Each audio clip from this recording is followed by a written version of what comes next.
What's up, everybody? Tommy and Nate here with Bare Knuckle Recovery. So today we are with Detective Mark Gerardot with Fort Wayne Police Department. He's going to talk a little bit about some of the drugs that he's seeing on the street, the trends, things like that. Yeah. So, Mark, how long have you been a member of the Fort Wayne Police Department, and also specifically in the Vice and Narcotics Department? So I came on in 1997, so I've been going on my 24th year as a Fort Wayne City police officer, and I've been attached to the narcotics unit either as an undercover or uniform for about the last, I think it's going on my 18th year. Okay.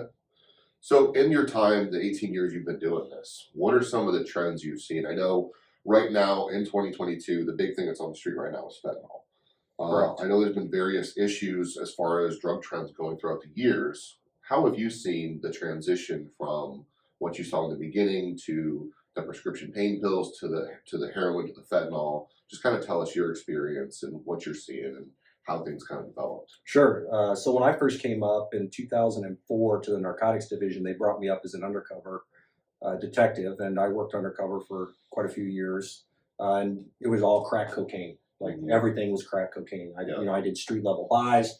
I went out, dressed like an old hillbilly in a pickup truck, and basically guys would come to the car and I'd buy $20 rocks all day long and pick up prostitutes. Sure. And of course, prostitution is what, they're prostitutes because they're also buying drugs, and they were addicted to crack cocaine. Of course. So over the years, we saw things start to trend, like you said, into this more of an opiate problem. When I first came on, the opiates that we saw a lot of is there were three types of heroin. One was black tar heroin, which is all heroin, by the way, comes from Mexico to us. So at the time, we would see a lot of black tar heroin. We had the stuff we called concrete. It looked like crushed concrete. It was kind of like a gray powder. Yep. And then we also had what we call brown sugar, which kind of looked like brown sugar. Sometimes they call it dog food too. Oh yeah, I've never heard that term, but that's it. So it looks like dog food. It does. Yeah. So it would come in, and then people would have heroin addictions, but we just didn't see a lot of it. The big addiction was crack cocaine. The heroin, which is interesting to me and sad also at the same time, is as we've progressed or digressed into this age of fentanyl over the years. Yeah, we saw the pills, and like MDMA made a big splash for a while. That came in and went out. That was kind of like a fun, drug that people took. Sure, party drug. Party drug, right? But it never really caused any damage. Sure, we weren't having a lot of overdoses from that. And of course, marijuana has always been around and still, exists today as a problem. But the biggest thing with this transition from the heroin to the fentanyl that I've seen, and really is, when all of us three talk about like getting warnings out to people about, hey, be careful with this stuff. And it's because of this. So in my tenure as a narcotics detective, I only saw, I think, maybe 2 overdoses from heroin. Yeah. And actually both times they were on purpose. And I think they were trying to kill themselves. In fact, one guy told me he was trying to kill himself. Yeah. And what was interesting with heroin, to me, I have a science background, which a lot of people don't know, but I did biochem research for Purdue for 3.5 years. And my science mind always likes to solve the problems.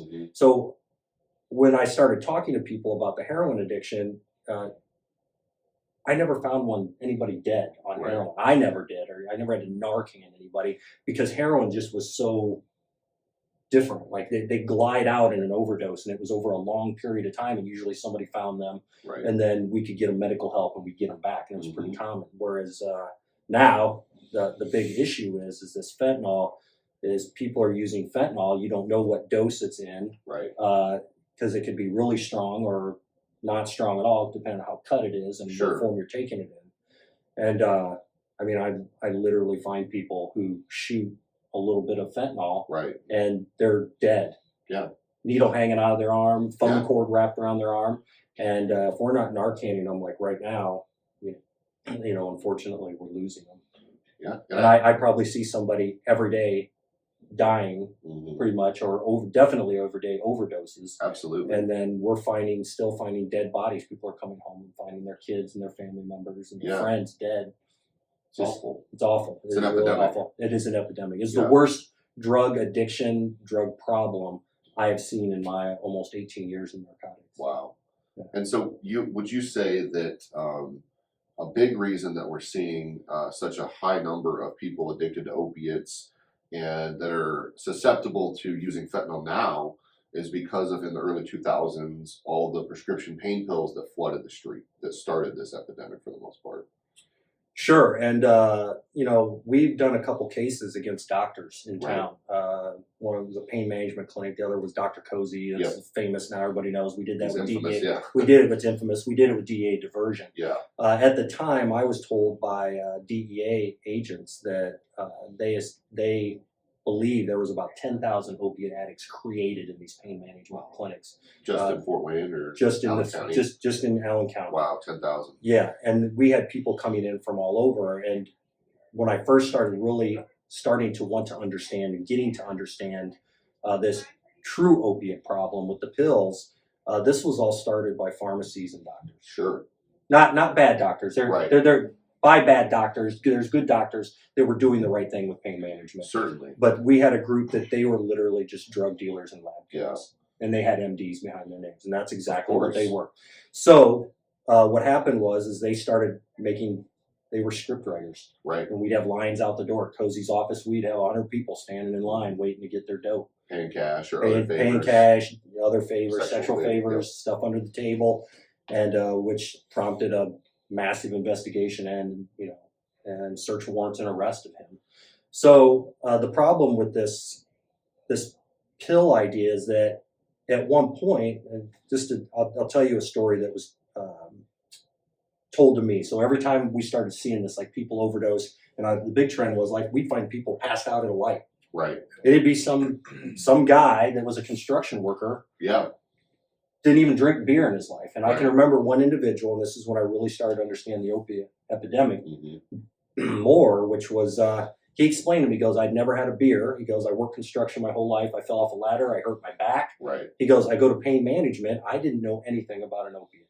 He goes, all I know is my back hurt really bad and I couldn't work or function because I hurt so bad.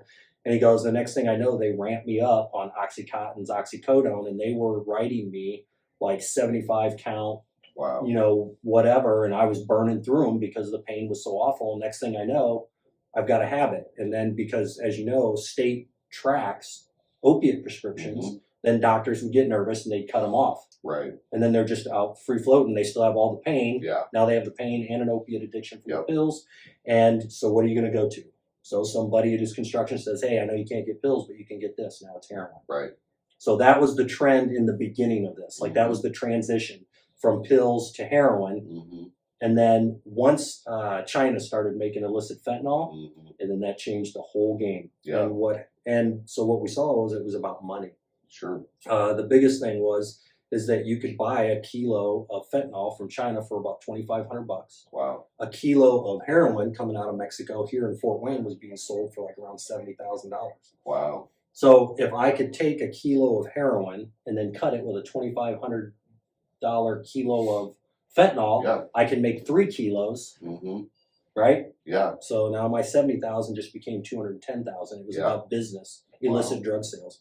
And then fentanyl, finally, Mexico just came to the conclusion, why even mess with heroin? It's a big process. You have to grow the poppies, you have to extract the liquid from the poppy, then you got to distill it, and you got to do this chemical process. A lot of overhead, right? A lot of overhead, man hours, and time when China just drop ship you tons of this stuff, and it's cheap. Right. And you have none of the other headaches. You don't have to do any harvesting or nothing. And you don't have to worry about your poppies being burned, your workers being rounded up and arrested. I mean, you got some guy in a lab coat in China, throws a couple chemicals together, puts it in the thing, pokes in a algorithm, boom, pops out 10 pounds of fentanyl, right? That's it. They throw it on a shipping container and put it in with some fortune cookies and stuff them in there, and off they go, right? Yes. Yeah. So then we saw this huge trend. Well, what was interesting is the trend continued. So then Mexico figured out people in America like to take pills. Right. So instead of sending powder fentanyl, the next transition was they started making all these little blue M30 that look like Percocets, right? Because those were the most popular prescription drug was the Perc 30s because they had the instant release. Yes. No coating, you can crush them, store them, shoot them. Small, easy to hide on your person, right, and very potent. So I didn't need to carry a big bag of heroin.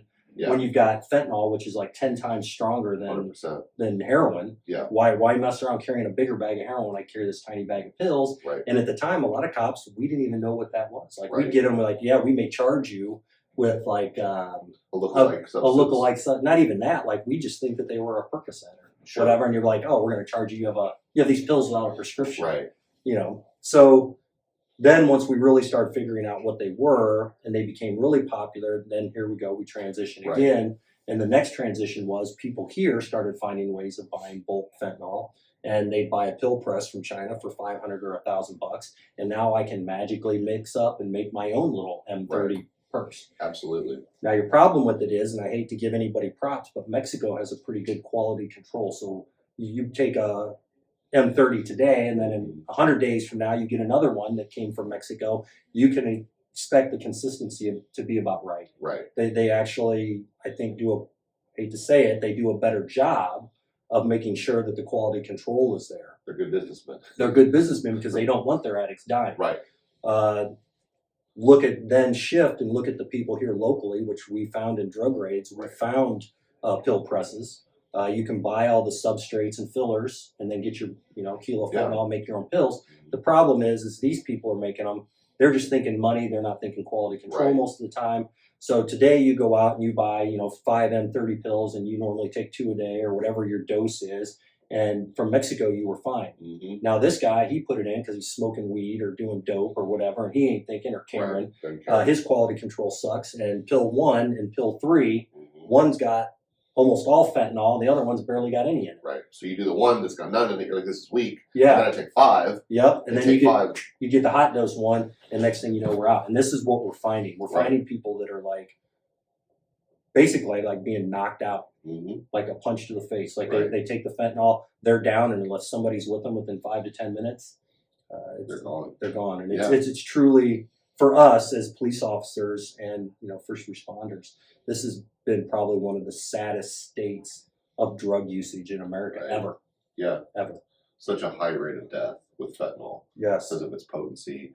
And I think one of the misnomers too is a lot of people will say, well, I don't shoot it, I snort it, or I smoke it, or I crush it up and put it in a drink. So I'm not going to die of an overdose, right? That's incorrect, right? I mean, any way it's ingested, it can kill you. You can put it under your tongue, sublingual, and let it dissolve. If you get a hot dose of it, you're done. Yeah. Yeah, and if you're not used to opiates, people who aren't even used, these are people that are experienced opiate users. Right. Hardcore, yeah. Their body tolerance can take quite a bit. But one of our problems we're seeing right now is people leaving pills laying around, little kids. Like we've had babies overdose. Yeah. Several in the last 6 months. We've had some children die. Yep. It just takes a little amount. It's such a small amount, and for the viewers, I have a slide, on a PowerPoint that does a really good job of showing you the difference between one speck of fentanyl compared to a bag of sugar, or a packet of sugar is about 1 gram of heroin. Yeah. That's the equivalence. A couple grains of salt of fentanyl is enough to be lethal, correct? Lethal. Yeah. And then you have no tolerance. So now we're also seeing kids who are taking these pills in high school and middle school, which is the worst. And you've got 13 and 14-year-olds overdosing and dying from these because they just don't know. And that's one thing Tommy always talks about too, is the fake prescription pills on the street. Because you always talk about, my grandma takes Xanax because she's going to have anxiety. Yeah. Or my grandpa had his hip replacement. He takes Percocet or Vicodin. So kids are thinking, these are safe. If they're from a pharmacy, I'm not going to get harmed. That's it. Because grandma takes them every day. Well, the, drug dealer on Snapchat who's sending them to you, he doesn't care. He's not a pharmacist. He's not a pharmacist. And they'll tell people, we see it all the time where people have messages of people they have, their loved ones who passed away, and they're like, hey man, I swear my stuff's real. It's legit. I got it from the pharmacy. Yeah. And, I think I've heard you say and other people that, the state crime lab hasn't tested a real Xanax in years, right? Yeah. I mean, because it's in Xanax, it's in Percocet. Yes. Fake Adderall. That's another thing that's exploding is methamphetamine, because drug cartels, they're doing an excellent job of producing that, right? Yeah, it's Breaking Bad almost. I mean, it sounds funny, but it's like, let's show Breaking Bad. Yeah. Meth is actually right now, it's through the roof as well. And I don't understand the trend completely, and I've talked to a lot of addicts about it. But a lot of my opiate users are now also simultaneously meth users, and meth is super cheap right now. I mean, it went from in 6 months we'd pay it was $1,000 for an ounce of meth, and I think we're buying it now between $350 and $550 for That's a lot of meth. That's a lot of meth. A lot of meth. Yeah, we're talking thousands of pounds coming in, probably just into Fort Wayne. Yeah. Yeah. That's insane. And one of the dangers too is fentanyl's making its way into all the street drugs, right? Yes. Cocaine. Yeah, we find it once in a while, mixed in with powdered cocaine, which we don't even see a lot of anymore.